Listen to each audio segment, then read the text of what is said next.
I'm Roger Fristoe. I'm here at the Laurel County Public Library to perform the World of Carl Sandburg.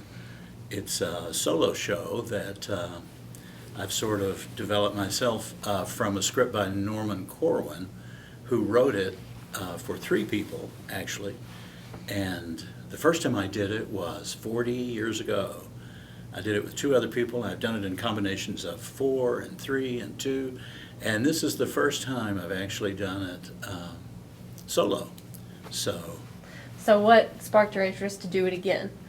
Well, it's just always in the back of my head. I've been doing it for so long. As I said, I started 40 years ago, and I was working with a little theater company, and we were looking for some material to do and found this, and we all fell in love with it, and then over the years we would revive it periodically. And then I did it with other people as they would come along and were interested in it. So it's just been an ongoing thing. It's always in the back of my head. And they're such wonderful words to live with. So I always enjoy returning to it and just having those words live in my head again. What intrigues you most about Carl Sandburg? Well, he was such a benign person. He's just the most benign spirit you could ever imagine. He loved nature and music and children and had such a gift for language and just such a good soul. You know, his philosophy is so benign. As I say, it's wonderful to live with it because it kind of allows those things to stay in your mind. You said there are some things that stay with you, some words. What's maybe a phrase or something that would stay with the audience, you would think? Oh, okay. I'll say the lines that I opened the show with. How's that? Because this sums up his philosophy, I think. It's a very brief piece. It's called Let a Joy Keep You. Let a joy keep you. Reach out your hands and take it when it runs by as the Apache dancer clutches his woman.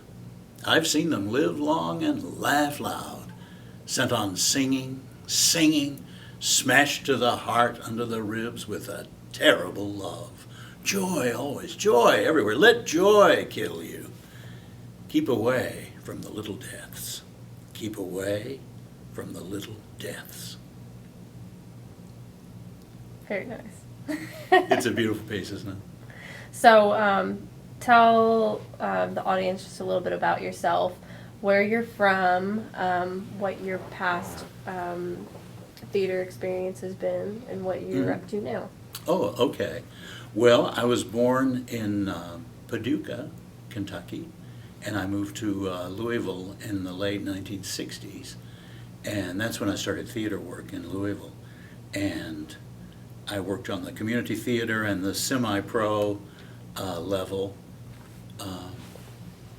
for a long, long time.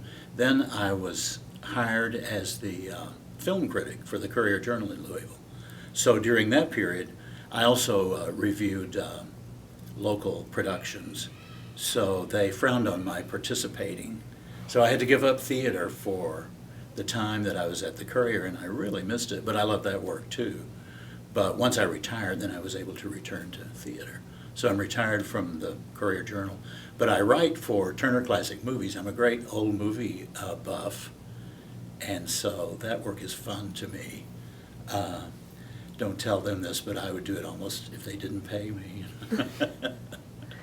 So, gosh, I've done a lot of plays over the years, maybe 70 or 80 plays.